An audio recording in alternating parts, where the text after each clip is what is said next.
My older sister, Mia, who is 26, has always had difficulty accepting my happiness, seemingly envious of a life she believed I didn't deserve.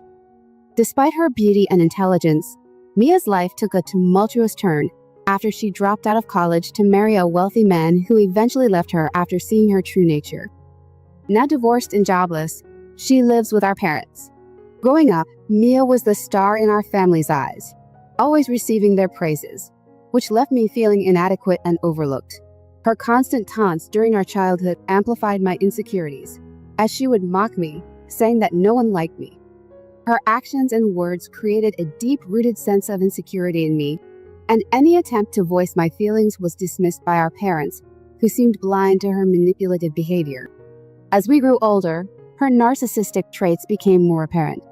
She engaged in several harmful antics, like sabotaging my school projects and using my phone to send embarrassing photos to my friends, all to maintain her superior status at home.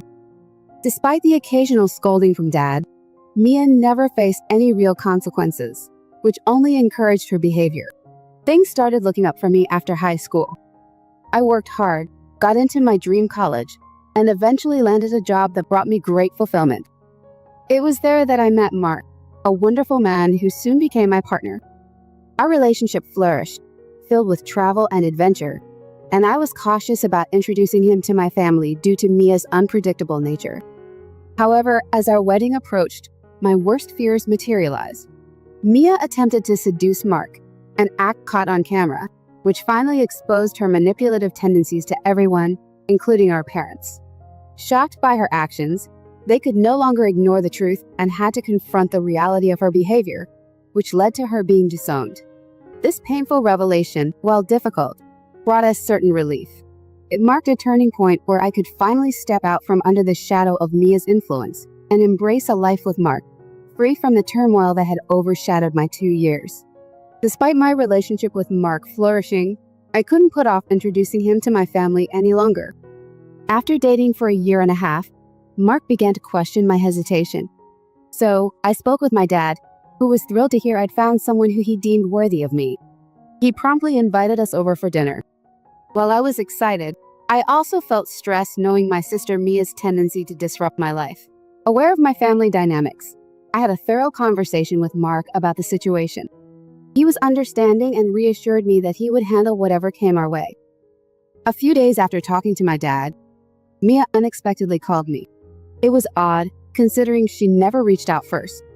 She was oddly inquisitive about Mark and my plans to visit home, clearly probing for information, likely prompted by our mom who'd mentioned my serious relationship. Mia's sudden warmth seemed strategic, and it raised alarms about her intentions.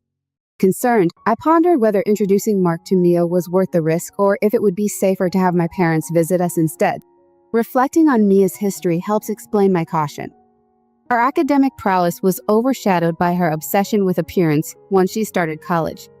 During this time, she met William, a wealthy man, and quickly prioritized him over her studies. While I was preparing for my college entrance exams, Mia taunted me, claiming I'd never get into my dream school. Yet, when I did, and our parents celebrated my achievement, Mia couldn't handle the shift in attention. She impulsively announced her engagement to William during my celebration party, stealing the spotlight despite William's obvious surprise. Mia always flaunted the lavish gifts William gave her, taunting me by saying I'd never attract someone wealthy because of my looks. Her materialistic views were starkly opposed to my values. I believed in independence, not reliance on someone else's wealth. Shortly after, Mia and William held a grand wedding, predominantly funded by William, with my dad covering some costs out of formality. Their marriage lasted only 5 years, falling apart when Mia decided she didn't want children, a detail she had apparently never discussed with William. During my college years, I distanced myself, returning home only during holidays when Mia was usually away with William. Given all these experiences, my concerns about introducing Mark to this volatile mix of family drama seemed well-founded. The advice I received from friends and the broader community only emphasized the need for careful handling of the situation, something I intended to manage with as much grace and caution as possible. William had always wanted to become a father, but he was disappointed that Mia had never been open about her reluctance to have children. He felt misled, as she had avoided the topic throughout their 5-year marriage. William also shared troubling behaviors of Mia, such as her frequent partying, flirting with other men at bars, and a clear focus on his wealth rather than emotional connection. He even showed me videos of her behaving inappropriately with other men during her nights out, reinforcing his relief at their separation. Despite William's grievances, my parents took Mia's side, blaming William for pressuring her about children and ignoring her problematic actions. After their divorce, Mia moved back in with my parents. Having dropped out of college to marry William, she now found herself without a degree or job prospects 5 years later. She pretended to be traumatized by the divorce, but quickly returned to a lifestyle of clubbing and casual relationships, flaunting her escapades on Instagram. 2 years into my career, I landed my new job and was doing very well financially, which thrilled my parents. During a celebratory dinner at home, Mia came back looking disheveled and partially intoxicated. This upset my dad, who expressed disappointment that Mia hadn't pursued her education and career like I had. He pointed out her financial dependency on them, which led my mom to caution him against such remarks. Mia, overhearing this, stormed off angrily. This was a turning point for my dad, who realized how indulged Mia had become. He urged my mom to encourage Mia to take responsibility for her life. That evening, Mia confronted me, trying to belittle me by mocking my appearance and claiming I could never match up to her, no matter my financial success. Her words no longer hurt me like they used to. Instead, I laughed off her insults and suggested she needed to adjust her attitude. This infuriated Mia, and she demanded I leave the house. I reminded her that it was our parents' home, not hers to control. The next day, as I packed to leave, I discovered that 3 of my dresses had been deliberately damaged. I showed them to my parents, revealing Mia's latest act of spite. My dad was furious and confronted Mia, but my mom attempted to downplay the incident, suggesting Mia was just acting out of shock. My dad had enough and sternly warned Mia that he could no longer financially support her or tolerate her destructive behavior. This confrontation only deepened Mia's resentment towards me, marking a clear divide in our already strained relationship. Having endured Mia's relentless hostility, I was initially indifferent to her antics, but things escalated when she began making advances towards my boyfriend, Mark. After much contemplation and discussion with Mark, we decided it was necessary for him to meet my family, including Mia. My friends suggested it was better to see how Mark would handle the situation sooner rather than later. When we arrived at my parents' houses, Mia's behavior was embarrassingly transparent. She had dyed her hair black and dressed up excessively, as though she was trying to impress Mark on a date. During introductions, she pushed her way into greeting Mark with an overly enthusiastic hug, ignoring everyone else's discomfort. At dinner, she made every attempt to insert herself into our conversation, claiming to share all of Mark's interests and exaggerating their compatibility, complete with suggestive winks. It was painfully obvious to everyone, including a very uncomfortable Mark, that she was trying too hard. Later, when I took a moment to shower, she seized the opportunity to ask Mark to help her find her phone, a thinly veiled excuse to get his number. Mia even resorted to sharing her tales of woe about her divorce, trying to elicit sympathy from Mark while our mother joined in to criticize William, Mia's ex. When Mark suggested a walk around the neighborhood to me, Mia quickly volunteered to join, only to be awkwardly rebuffed by Mark, who clarified he wanted time alone with me. Embarrassed, Mia retreated. Since that visit, I've been bracing myself for more of Mia's schemes to win over Mark. Despite my fears, I trust Mark and am curious to see how he handles her continued advances. Shortly after our visit, Mark proposed during a trip, and of course, I was ecstatic. Even after our engagement, Mia didn't give up. She began sending Mark messages filled with cat videos, a peculiar strategy given her known indifference to cats. She even went as far as to adopt a cat to further this new facade. Initially, Mark shared Mia's messages with me, showcasing her attempts to appear caring and involved. But after a while, he stopped mentioning them, which I interpreted as his way of sparing me the ongoing annoyance. This subtle shift in his handling of Mia's tactics only reinforced my trust in his loyalty and understanding of the delicate family dynamics we navigated together. After Mia's unsuccessful attempts to woo Mark, it seemed she had moved on, and so had we.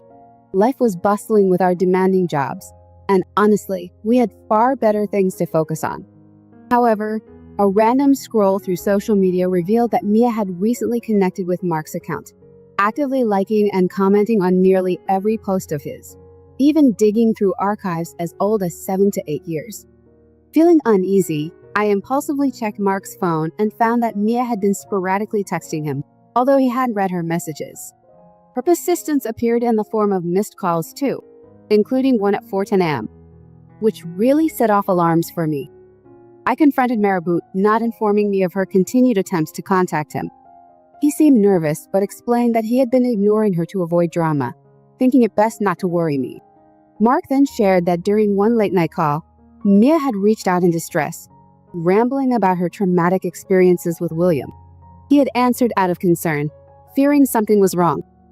When she began to offload her emotional baggage, Mark advised her to speak with her parents instead and emphasized that such late calls were inappropriate. He also told her she should have discussed it with me first. Disturbed by his omission, I expressed my discomfort with him keeping this from me, fearing it might erode my trust. Although he reassured me that he was not swayed by her tactics, I couldn't help but recall countless stories where such situations had led to betrayal. I insisted that any future calls from Mia should be handed to me, hoping to catch her in the act myself. Eventually, that moment came. He woke me in the middle of the night as her number flashed on the screen. When I answered, she hung up after realizing it wasn't Mark. The next day, I called her multiple times to confront her, but she didn't answer. I then texted her from Mark's phone, sternly warning her against contacting him at odd hours and stating that any urgent matter should be directed to me, not him. After that, she ceased her communications with him, and I felt a sense of relief. However, the peace was short-lived. After Mark proposed to me, and I shared our engagement news with my family, Mia resumed her old habits, bombarding Mark with messages and videos. Fed up, I called her out on her behavior, releasing all my pent-up frustration during the call. She barely responded, but the aftermath was immediate. My mother called, furious, accusing me of treating Mia harshly. She claimed my actions had caused Mia panic attacks and urged me to be more considerate towards her sister, who was supposedly struggling with depression following her divorce, an assertion that seemed contradictory to Mia's actual carefree demeanor post-divorce. Frustrated by my family's reluctance to see Mia's true nature, I told my dad that if they continued to ignore her manipulative behavior, I would have to distance myself from my own well-being. I was exhausted from being a pawn in Mia's games. Despite all the turmoil Mia had caused over the years, from body shaming and bullying to her audacious attempt to seduce my clients, I never anticipated she would go to such lengths to disrupt my life, especially as our wedding plans progressed. The situation reached a tipping point, but eventually my mom called to apologize, shaken by witnessing Mia's distress.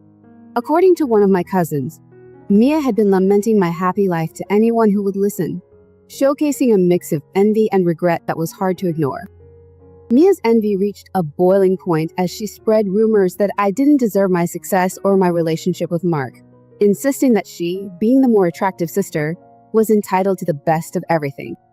When I relayed her words to Mom, she paused and then advised me to focus on my upcoming wedding and the joyous life awaiting me with Mark. Fortunately, Mia kept a low profile leading up to the wedding day, allowing us to prepare without her interference. However, on the morning of the wedding, an urgent call from Mark's best friend shattered the peace. He insisted I come to Mark's room immediately, along with my parents. My heart raced as we rushed over, fearing the worst. We found Mark semi-conscious and shirtless, his groomsmen explaining that Mia had tried to sabotage him. As Mark was getting dressed, Mia appeared with a drink. Despite his refusal, she insisted, and he took a sip to avoid a scene, only to realize it was spite. He managed to excuse himself to the restroom and alerted his friend. By the time his friend arrived, Mark was slipping out of consciousness. His quick-thinking friend began recording as he entered the room and captured Mia inappropriately forcing herself on Mark, who was clearly incapacitated in protest.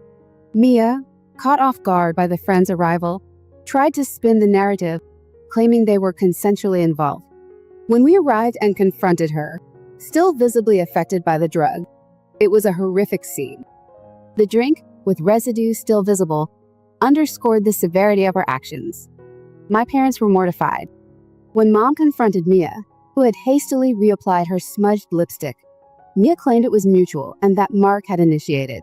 Mom, furious and disgusted by the lie, slapped her and exposed the truth with the video evidence. Realizing her plot had failed, Mia was promptly ejected from the venue by security, instructed not to let her return. The doctor confirmed Mark had been drugged, leading to severe nausea and disorientation, which delayed our ceremony as he recovered. The incident became the scandalous talk among our guests, overshadowing what should have been a day of celebration. When the wedding finally proceeded, Mark amended his vows, affirming his commitment to protect our relationship from any external negativity. After our honeymoon, my parents visited, extending heartfelt apologies to both of us for Mia's behavior, assuring us that she would no longer be a part of our lives. Dad had finally taken the step to ask her to move out and live independently. The whole ordeal left a lasting imprint on me, shaking the foundations of what was supposed to be the happiest day of our lives. I was grateful for Mark's friend's quick action, without which I might have doubted Mark's loyalty under Mia's deceitful scheme. This incident, though painful, fortified our bond and our resolve to shield our union from any further malice.